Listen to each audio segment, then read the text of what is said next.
Hi നമസ്കാരം പ്രിയപ്പെട്ടവരെ. Israel Iran യുദ്ധം തുടങ്ങിയിട്ട് ഏതാണ്ട് 10-22 ദിവസം പിന്നിടുക. ആദ്യത്തെ 2-3 ദിവസമാണ് ഇസ്രായേലിന്റെ പ്രധാനമന്ത്രിയായിട്ടുള്ള നെതന്യാഹു എന്ന് പറയുന്ന ഈ മ്യാമനെ നമ്മളെല്ലാവരും ടി വിയിൽ കണ്ടതല്ലേ. അതിനുശേഷം ഇങ്ങോട്ട് ആയത്തുള്ള അൽ ഖമേനിയെ കൊലപ്പെടുത്തിയതിന് ശേഷം ഈ പറയപ്പെടുന്ന വേട്ടാവളിയന് സമൂഹ മാധ്യമങ്ങളിലും സോഷ്യൽ മീഡിയയിലോ ദൃശ്യമാധ്യമങ്ങളിലോ ഒന്നും നമ്മൾ കാണാറില്ല. എന്നാൽ കഴിഞ്ഞ ഒരാഴ്ച കൊണ്ടാണ് ഈ ലോക പോലീസ് ചമഞ്ഞ് നടക്കുന്ന, ഞങ്ങളെ ഒരു പുല്ലും ആരും ചെയ്യില്ല എന്ന് പറഞ്ഞ് വീമ്പളക്കി നടന്ന ഈ വൃത്തികെട്ടവൻ ജീവിച്ചിരിപ്പുണ്ട് എന്ന് അറിയിക്കാൻ വേണ്ടി പല തരത്തിലുള്ള നാടകങ്ങളാണ് സോഷ്യൽ മീഡിയയിലും സമൂഹ മാധ്യമങ്ങളിലും നമ്മൾ കണ്ടുകൊണ്ടിരിക്കുന്നത്. 6 വിരലുള്ള ചെകുത്താനെ നമ്മൾ കണ്ടു. പിന്നീട് അതേ ചെകുത്താൻ 5 വിരലുമായിട്ട് വന്ന് ചായ കുടിച്ച് കോഫി ഷോപ്പിൽ നിന്നും പോസ്റ്റ് ചെയ്തിട്ടുള്ള വീഡിയോകൾ കണ്ടു.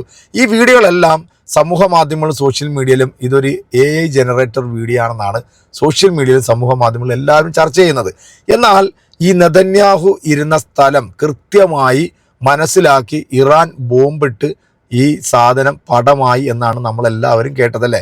അതിൻ്റെ ചില വീഡിയോകളൊക്കെ സോഷ്യൽ മീഡിയയിലൊക്കെ വന്നു. എന്നാൽ അൽ ജസീറ ചാനൽ പുറത്തുവിട്ടിരിക്കുന്ന ഒരു വീഡിയോ, അത് മറ്റേതോ രാജ്യത്തെ ആളുകളാണ് ഈ ഒരു വീഡിയോ സംപ്രേഷണം ചെയ്തിരിക്കുന്നത്. നെതന്യാഹുവിൻ്റെ ഏറ്റവും അടുത്ത ആളുകളും ബങ്കറിലിരിക്കുന്ന സമയത്ത് ബോംബ് വന്ന് വീണ് ഇത് തകർന്ന് തരിപ്പണമാകുന്ന ഒരു വീഡിയോ ആണ് സോഷ്യൽ മീഡിയയിൽ വലിയ രീതിയിൽ തന്നെ വൈറലായിട്ടുണ്ട്. ആ വീഡിയോ കാണുന്നതോടൊപ്പം നമ്മൾ കേരളത്തിലെ ഏറ്റവും കൂടുതൽ ആളുകൾ വെറുക്കപ്പെടുന്ന ഒരു ക്ഷുദ്രജീവിയുണ്ട്, ജെറുസലേം മാലപ്പടക്കം. കാരണം ഇവളെയൊന്നും അത്ര പെട്ടെന്നൊന്നും തീരില്ല. നിങ്ങൾക്കറിയാം, ഏരിയൽ ഷാരോൺ എന്ന് പറയുന്ന ഇസ്രയേലിൻ്റെ മുൻ പ്രധാനമന്ത്രി, അവൻ തീർന്ന് നമ്മൾ കണ്ടല്ലോ അല്ലേ. വെന്റിലേറ്ററിൽ വർഷങ്ങളോളം കിടന്ന് നരകിച്ചിട്ടാണ് അവൻ ഈ ഭൂമിയിൽ നിന്ന് പോയത്. കാരണം പിഞ്ചു മക്കളെ കൊന്നൊടുക്കിയ നരാധമനായിട്ടുള്ള ഈ മൃഗതുല്യനായിട്ടുള്ള ഈ വൃത്തികെട്ട നാറികൾ, അത് ഏത് രാജ്യത്തിൻ്റെ ഭരണാധികാരികളായാലും സ്വന്തം രാജ്യത്തെ ജനങ്ങളെ കൊല്ലുക, മറ്റുള്ള രാജ്യങ്ങളിലെ ദൈവത്തിൻ്റെ സൃഷ്ടികളെ കൊന്നു കഴിഞ്ഞാൽ ഇതിനെല്ലാം പണി കൊടുക്കുന്ന ഒരു വലിയൊരു ശക്തി ഉണ്ടല്ലോ, അതിങ്ങനെ മുകളിലുണ്ട്. അത് പെട്ടെന്നൊന്നും ഇവരെ എടുക്കത്തില്ല. അതുപോലെ തന്നെയാണ് ഈ കേരളത്തിലെ മലയാളികളെ പറയിപ്പിക്കാനുണ്ടായിട്ടുള്ള ഏതോ സംഘി അമ്മായിൽ ഏതോ കാസ കൂസനുണ്ടായിട്ടുള്ള ഈ ഒരു 1-ാം തരം പടക്ക സാധനം. ഈ സാധനം ഇപ്പോൾ സോഷ്യൽ മീഡിയയിലൊന്നും നമ്മൾ വലുതായിട്ടൊന്നും കാണുന്നില്ല. ഈ യുദ്ധം തുടങ്ങി ഒരാഴ്ച കഴിഞ്ഞപ്പോഴത്തേക്ക് അമ്മായി ബങ്കറിനകത്ത് കയറി ഇരുന്നതാണ്. ആ ബങ്കറിൽ ഇരുന്ന് കീഴ്വായു പോയി ഇപ്പോൾ ശ്വാസം മുട്ടിയിട്ട് കഴിഞ്ഞ ദിവസം അമ്മായി ഒന്ന് വെളിയിലോട്ടൊന്ന് എടുത്ത് ചാടിയിട്ട് അമ്മായിയുടെ ഓട്ടോ ഒക്കെ ഒന്ന് കാണണം. അതായത് എങ്ങാനും വല്ല മിസൈലോ റോക്കറ്റൊക്കെ വന്ന് വീണാലോ എന്ന് വിചാരിച്ചിട്ട് വെളിയിൽ നിന്ന് അമ്മായി പരക്കം പാഞ്ഞ് ഓടിക്കൊണ്ട് ഈ വെല്ലുവിളിക്കുന്ന ഒരു വീഡിയോ വന്നിട്ടുണ്ട്. അതിന് നമ്മുടെ ഒരു സഹോദരൻ ഒരു മറുപടിയും കൊടുത്തിട്ടുണ്ട്. നമുക്കത് കാണുന്നതിന് മുമ്പ് ഈ വീഡിയോ നിങ്ങളൊന്ന് കണ്ടു നോക്കാം. ശരിക്കും ഈ വീഡിയോ ശരിയാണെന്നുണ്ടെങ്കിൽ നെതന്യാഹു മാമൻ ഭിത്തിയിൽ പറ്റിയിട്ടുണ്ടെന്നുള്ളത് 100% ഉറപ്പാണ്. ഇനി ആശ പടമായിട്ടില്ല എന്ന് പറഞ്ഞ് കുരച്ച് നടക്കുന്ന ചില സംഘി കാസ വേട്ടാവളിയന്മാർ നമ്മുടെ കേരളത്തിലുണ്ടല്ലോ. നിന്നോടൊക്കെ ചോദിക്കാനുള്ള ഒറ്റ കാര്യം, ഇത്രയും ദിവസമായിട്ട് ഇസ്രയേലി ജനങ്ങളുടെ മുമ്പിൽ വന്നിരുന്നുകൊണ്ട് എന്തുകൊണ്ടാണ് ഈ വേട്ടാവളിയൻ ഇതുവരെ സംസാരിക്കാത്തത്? ഇനി ഇവൻ പടമായിട്ടില്ല എന്ന് പറഞ്ഞാലും നമുക്ക് സന്തോഷമുള്ളൂ. കാരണം എന്താ, ഇവനെപ്പോലുള്ള ക്ഷുദ്രജീവികളൊന്നും അങ്ങനെ പെട്ടെന്നൊന്നും കൊണ്ടുപോകരുത്. ഇത്രയും കുഞ്ഞുങ്ങളുടെ ജീവൻ എടുത്തിട്ടുള്ള ഇവനെയൊക്കെ ഭൂമിയിലിട്ട് നരകിച്ച് അനുഭവിപ്പിച്ചിട്ട് മാത്രമേ ദൈവം തമ്പുരാൻ കൊണ്ടുപോകാവുള്ളൊരു പ്രാർത്ഥനയുണ്ട്. നമുക്ക് ഈ ഉരുമ്പട്ടോളുടെ വീഡിയോ ഒന്ന് കണ്ടിട്ട് നമ്മുടെ സഹോദരൻ കൊടുക്കുന്ന മറുപടിയും കേട്ടോ. ഷലോം, ഞാൻ റീന ഫ്രാൻസിസ് യെരൂശലേമിൽ നിന്നും. എൻ്റെ പ്രിയ സഹോദരങ്ങളെ, ഞാൻ ഇന്ന് ലൈവ് പോരാമെന്ന് വിചാരിച്ചത് വെറുതെ ഒന്ന് പുറത്ത് നടക്കാൻ വേണ്ടി ഇറങ്ങി. അപ്പോഴത്തേക്കും ജസ്റ്റ് നമ്മുടെ കുഞ്ഞുങ്ങളുടെ കരച്ചിലിൻ്റെ ഒരു നെക്സ്റ്റ് വെർഷൻ കാണാൻ വേണ്ടിയിട്ട് ഇങ്ങനെ ഇറങ്ങിയതാണ്. കാരണം ബെഞ്ചമിൻ നെതന്യാഹു മരിച്ചു പോയല്ലോ. അപ്പോൾ ഇപ്പോൾ ബെഞ്ചമിൻ നെതന്യാഹുവിൻ്റെ AI ക്ലോൺ ആണല്ലോ ഇസ്രായേലിനെ ഭരിച്ചുകൊണ്ടിരിക്കുന്നത്. അപ്പം റീനയും മരിച്ചു, റീനയുടെയും AI ക്ലോണാണ്. അപ്പോൾ AI ക്ലോണായാൽ റീന ലൈവ് ഒന്നും ഇങ്ങനെ സ്ട്രീറ്റിലൂടെ ചെയ്തിട്ടില്ലല്ലോ, ആദ്യമായിട്ടല്ലേ. അപ്പം റീനയുടെ AI ക്ലോണ് സ്ട്രീറ്റിലൂടെ ഒരു ലൈവ് ചെയ്യുന്നത് ഞാൻ നടക്കുമ്പോൾ കണ്ടോ, തൊട്ടുപുറകിലുള്ള ഈ വോളൊന്നും അനങ്ങുന്നില്ല. ഉണ്ടാ അപ്പം തന്നെ നിങ്ങൾ മനസ്സിലാക്കിക്കൊണ്ട് ഇത് വീഡിയോ ആണ്. ഞാൻ നടക്കുമ്പോൾ ഈ തൊട്ടുപുറകിലുള്ള വോളും കൂടി എൻ്റെ കൂടെ നടക്കുകയാണെന്നുണ്ടെങ്കിൽ അത് ഒറിജിനലായിരിക്കും. ഇതിപ്പം ഞാൻ നടക്കുന്നു, ഈ വോളൊക്കെ ഒന്നും അനങ്ങുന്നില്ല, അതൊക്കെ അവിടെ നിൽക്കുക. അല്ലെങ്കിൽ അതെൻ്റെ കൂടെ ഓടി വരണ്ടേ? ആര് നിന്റെ കൂടെ വരാൻ വേണ്ടി? മനുഷ്യന്മാർ നിന്റെ കൂടെ നടക്കുക. പിന്നല്ലേ ആ മതില് നിന്റെ കൂടെ നടക്കേണ്ടത്? നിന്നെ കണ്ടാലുണ്ടല്ല, ജീവനുള്ളതും ജീവനില്ലാത്തതുമായ മൊത്തം ചരാചരങ്ങളില്ലേ, ആ ചരാചരങ്ങൾ മൊത്തം ഓടി ഒളിക്കും. നിന്നെ പേടിച്ചിട്ടല്ല കേട്ടത്. നിന്നെ കണ്ടാൽ കുടിവെള്ളം പോലും കിട്ടില്ലാന്ന് ജെറുസലേമിലുണ്ടല്ല ഒരു ചൊല്ല് തന്നെയുണ്ട്. അതുകൊണ്ടാണ് നിന്നെ കാണുമ്പോൾ ജീവനുള്ളതും ജീവനില്ലാത്തതുമായ മൊത്തം ചരാചരങ്ങൾ ഓടി ഒളിക്കുന്നത്. പിന്നെ നീ ഇപ്പം പറഞ്ഞ നെതന്യാഹുവില്ലേ, മൂപ്പറ കാണാതായത് കേട്ടിട്ടും കൊല്ലപ്പെട്ടെന്ന് കേട്ടിട്ടും കണ്ണീരണിയുന്നത് വേറെ ആരുമല്ല, നിന്റെ സംഘികളും നിന്റെ ക്രിസംഖ്യകളും തന്നെയാണ്. അതിൽ ഏറ്റവും കൂടുതൽ കണ്ണീരണിയുന്നത് കേരളത്തിലെ സംഘികളും ക്രിസംഖ്യയിലാണ്. അത് നീ ആദ്യം മനസ്സിലാക്കേട്ടാ. റീനയുടെ ശവം കാത്തിരിക്കുന്ന കോയമാർക്ക് ഒരാശ്വാസം ബാക്കി വെക്കാൻ റീനയുടെ ശവം കണ്ട് നിങ്ങൾക്ക് വേണ്ടി ഞാൻ ഇറങ്ങി നടക്കുക പ്രിയ സഹോദരങ്ങൾ. സത്യമായിട്ടും ഇന്നലെ എനിക്ക് വീട്ടിൽ ഇരുന്നപ്പോൾ ഭയങ്കര വിഷമം തോന്നി.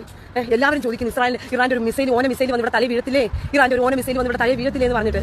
പിന്നെ റീന വീട്ടിനകത്ത് കയറി എങ്ങനെ ഇറാന്റെ ഓന മിസൈൽ വന്ന് തലയിൽ വീഴുന്നത്? Iran please come on baby, come on baby, let's go in there. അയ്യോ ഈ സത്യം പറഞ്ഞാണ്ടല്ലോ നിങ്ങൾ ഇറാനോട് കേണ അപേക്ഷിക്കുക. ഞാൻ നിങ്ങൾക്ക് വേണ്ടി പുറത്തിറങ്ങി നടക്കുന്നുണ്ട്, പിന്നെ ബെഞ്ചമിൻ നെതന്യാഹു പുറത്തിറങ്ങി നടക്കുന്നുണ്ട്, എല്ലാവരും ഞങ്ങളുടെ സുവാസത്തോടെ യാത്രയൊക്കെ ചെയ്തേ ഞങ്ങളെല്ലാം പുറത്തിറങ്ങി നടക്കുന്നുണ്ട്. നിങ്ങൾ ഇറാനോട് പറ, വേണമെങ്കിൽ ലൊക്കേഷൻ വരെയാണെങ്കിൽ ഞാൻ തരാം, ലൈവ് ലൊക്കേഷൻ അവിടേക്ക് മിസ് ചെയ്തു. എന്റെ ഉളുപ്പം നാണവും മാനില്ലാത്ത റീന ഫ്രാൻസിസെ വേറെ ആര് കണ്ടില്ലെങ്കിലും, നെതന്യാഹു പുറത്തിറങ്ങി നടക്കുന്നത് വേറെ ആര് കണ്ടില്ലെങ്കിലും നിന്റെ ഇസ്രായേലിലെ ജനങ്ങളെങ്കിലും ഒന്ന് കാണിക്കാൻ പറ. അതുമല്ലെങ്കിൽ നമ്മളെ കേരളത്തിലെ സംഘികളില്ലേ നിന്റെ നെതന്യാഹുവിന്റെ ഫാൻസ്, അവരെങ്കിലും ഒന്ന് നെതന്യാഹു പുറത്തിറങ്ങി നടക്കുന്നത് ഒന്ന് കാണിച്ചു കൊടുക്ക്. പിന്നെ നീ പറഞ്ഞ പോലെ ഉണ്ടല്ലോ ഇറാനെ മിസൈൽ ഉണ്ടല്ലോ നിന്റെ നേർക്ക് വിടാൻ വേണ്ടി ഒരിക്കലും ഇറാൻ നിൽക്കില്ലട്ടാ. ഇറാൻ ഒരിക്കലും അതിന് തയ്യാറാവൂല. കാരണം അങ്ങനെ വിട്ടുകഴിഞ്ഞാൽ ലോകരാജ്യങ്ങളുണ്ടല്ലോ, ലോകരാജ്യങ്ങൾ മൊത്തം ഇറാനെതിരെയാവും. കാരണം എന്നറിയാം, നിനക്കെങ്ങാനും ചെറിയൊരു മുറിവ് വന്നാൽ ആ മുറിവെന്ന് വരുന്ന രോഗാണുക്കളില്ലേ, കീടാണുക്കൾ, ആ കീടാണുക്കളുണ്ടല്ല ഈ ലോകത്തെ തന്നെ നശിപ്പിക്കും. അതുകൊണ്ട് ഇറാൻ ഒരിക്കലും ആ പരിപാടിക്ക് നിൽക്കൂല, ലോകരാജ്യങ്ങൾ ഇറാൻ അതിന് വിടൂല. അതുകൊണ്ട് നീണ്ടല്ല, സേഫ് ആണ്, ഒരു ഒന്നൊന്നര സേഫ്. പക്ഷെ നിങ്ങളൊക്കെ വേറൊരു കാര്യം ശ്രദ്ധിച്ചാ, ഇമാതിരി തള്ളി ഈ ജെറുസലേമിലെ ചേച്ചി തള്ളുമ്പോഴുണ്ടല്ല നോട്ടം തെച്ചും ആകാശത്തേക്കാണ്. ആകാശത്ത് തന്നെയാണ് നോട്ടം. അഥവാ ഏതെങ്കിലും ഒരു മിസൈലിൽ താഴേക്ക് വീഴുന്നുണ്ടോന്നാണ് ഈ ചേച്ചിയുടെ നോട്ടം തെച്ചും. ഇവര് പറയുന്നില്ലേ നമ്മൾ കാണാൻ വേണ്ടി ഇവരിറങ്ങി നടക്കുകയാണെന്ന്. ഇവരിറങ്ങി നടക്കുകയല്ല, ഇവരുണ്ടല്ല ഇറങ്ങി ഓടുകയാണ്. ഈ ഓട്ടം ഉണ്ടല്ല ഒളിമ്പിക്സിന് വേണ്ടി, നമ്മുടെ രാജ്യത്തിന് വേണ്ടി ഈ ചേച്ചി ഓടിയിട്ടുണ്ടെങ്കിൽ നമുക്കുണ്ടല്ല ഒരു ഒളിമ്പിക്സിലെ മെഡൽ ഉറപ്പാണ്, ഒരു ഒന്നൊന്നര മെഡൽ ഉറപ്പാണ്. അതൊക്കെ പോട്ടു. വേറൊരു കോയ പറയുന്നുണ്ടായിരുന്നു 12,000 ഇസ്രായേൽ അങ്ങ് തകർന്ന് തരിപ്പണമായിരിക്കുകയാണ്. 12,000 ഇതിനൊന്നുമല്ല, 12,000 കെട്ടിടങ്ങളാണ് ഇസ്രായേൽ തകർന്നു വീണിരിക്കുന്നത്. കോയ 12,000 അല്ല കോയ. കഴിഞ്ഞ പ്രാവശ്യം നിങ്ങൾ ഇറാന്റെ മിസൈൽ ഇട്ടപ്പോൾ 50,000 കെട്ടിടം തകർന്നു പോയില്ലേ? ഇപ്പോൾ 12,000 കണക്ക് തെറ്റല്ലേ കോയ? അങ്ങനെയാണെങ്കിൽ കഴിഞ്ഞ പ്രാവശ്യം എന്നതിന് മുമ്പ് തന്നെ ജീവനോടിരുന്നപ്പോഴത്തേക്കും നിങ്ങളുടെ ആവശ്യവും ദേഷ്യവും ഒക്കെ നിങ്ങൾ തള്ളി മറിച്ചു ഇങ്ങോട്ടേക്ക് മിസൈലുകൾ ഇങ്ങനെ തൊടുത്തു വിട്ടപ്പോൾ ഒരു 50,000 ബിൽഡിംഗ് ആണല്ലോ നിങ്ങളുടെ കണക്ക് പ്രകാരം തകർന്നത് ഇസ്രായേലിലെ.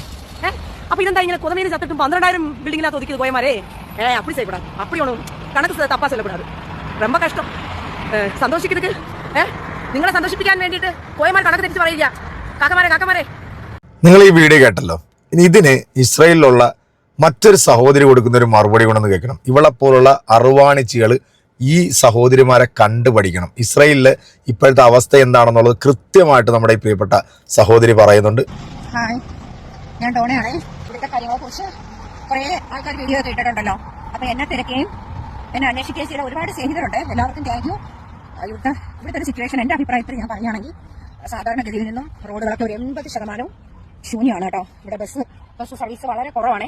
മറ്റേത് മിനിറ്റിന് ബസ് പോയിക്കൊണ്ടിരുന്നിടത്ത് ബസ്സുകളൊക്കെ വളരെ കുറവാണ്. പിന്നെ മെസ്സഞ്ചറിലെല്ലാം മറുപടി അയച്ച് എന്നെ തിരക്കുകയും എന്നെ അന്വേഷിക്കുകയും ചെയ്ത എല്ലാവർക്കും താങ്ക് യു കേട്ടോ. എനിക്ക് നിങ്ങളോട് എല്ലാവരോടും പറയാനുള്ളത് ഞാൻ അനുഭവിച്ച ഇന്നലത്തെ ഒരു ദിവസത്തെ മാനസികാവസ്ഥ ഞാൻ പറയാം. രാവിലെ യുദ്ധം നമ്മളുണ്ടാവും, അലാറൊക്കെ പ്രതീക്ഷിച്ചു. അപ്പൊ രാവിലെ തന്നെ കുളിച്ച് റെഡിയാവാന്ന് പറഞ്ഞു ടോയ്ലറ്റിൽ കയറി കുളിച്ച് പകുതിയാവുന്നതിന് മുമ്പ് തന്നെ നമുക്ക് അലാറം കേട്ടു. എങ്ങനെയെങ്കിലും ഓടി. എന്റെ വീട്ടിൽ സേഫ്റ്റി റൂം ഇല്ല കേട്ടോ. ഇന്നലെ വീഡിയോ ചെയ്ത് എല്ലാവരും പറയുന്നത് കേട്ടോ ഇവിടുത്തെ എല്ലാ ബിൽഡിങ്ങിന്റെ താഴെയും സേഫ്റ്റി റൂം ഉണ്ടെന്ന്. എന്റെ വീടിന്റെ ചുറ്റുപാട് ഓരോ ഏരിയ കണക്കാക്കിയാണ് കേട്ടോ സേഫ്റ്റി റൂം. വേറെ സേഫ്റ്റി റൂമുകളോ കാര്യങ്ങളോ ഒന്നും ഞങ്ങൾക്ക് പബ്ലിക് ബങ്കറാണ് ഉള്ളത്. കേട്ടല്ലോ അല്ലേ? ഈ അറുവാണിച്ചിക്ക് നമ്മളിനി എന്ത് മറുപടി കൊടുക്കാനാ? ഇവള് പോകുന്ന പോക്കിൽ മൊത്തം നോക്കുന്ന, ചുറ്റും നോക്കും, മേളിൽ നോക്കുന്നുണ്ട്. കാരണം എങ്ങാനും വല്ല സാധനം വരുന്നുണ്ടോ? ഒരിക്കലും മറ്റേ സഹോദരൻ പറഞ്ഞ കണക്ക് നിന്നെപ്പോലെ ഒരു ആറ്റം ബോംബിനെ കൊല്ലാനൊന്നും ഇറാൻ തീരുമാനിക്കരുത്. കാരണം നീ എങ്ങാനും ഈ ഭൂമിയിൽ വീണ് മരിച്ചാൽ നിന്റെ ശരീരത്തിൽ നിന്ന് വരുന്ന ഈ വിഷ കീടാണുക്കൾ ലോകത്തിലെ പ്രപഞ്ചം മുഴുവൻ കറങ്ങി നിൽക്കും. ഈ പ്രപഞ്ചം മൊത്തം ഇല്ലാണ്ടായി പോകും. അപ്പം നിന്നെ പോലുള്ളവർക്ക് മറുപടി തരുന്നത് ഇതുപോലുള്ള നന്മയുള്ള സഹോദരിമാരാണ്. ഇതുപോലുള്ള സഹോദരന്മാർ നിനക്കൊക്കെ മറുപടി തന്നുകൊണ്ടിരിക്കും.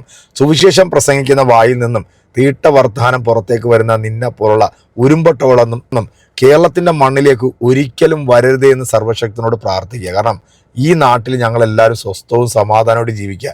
നിന്നെ പോലുള്ള പുഴുത്ത ജീവികളൊക്കെ ഇവിടെ വന്നു കഴിഞ്ഞാൽ ഈ രാജ്യം തന്നെ തകർന്ന് തരിപ്പണമായി പോകും. നീയൊക്കെ കാല് കുത്തുന്നിടം മുടിവടി, അത് ഇന്നല്ലെങ്കിൽ നാളെ മുടിഞ്ഞിരിക്കും.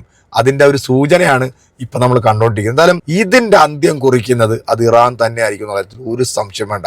തുടങ്ങി വെച്ചത് നീയൊക്കെ ആണെങ്കിൽ അത് അവസാനിപ്പിക്കുന്നത് ഞങ്ങളായിരിക്കുമെന്ന് ഇറാൻ പറഞ്ഞിട്ടുണ്ടെങ്കിൽ ഇതിനൊക്കെ കൃത്യമായിട്ട് അവർ നിനക്കൊക്കെ മറുപടി തന്നുകൊണ്ടിരിക്കുക. എൻ്റെ പ്രിയപ്പെട്ട പ്രേക്ഷകരെ, ഈ വീഡിയോ കണ്ട നിങ്ങളുടെ അഭിപ്രായങ്ങൾ അറിയിക്കാൻ അടുത്തൊരു വീഡിയോ കാണാം. അതൊരിക്കലും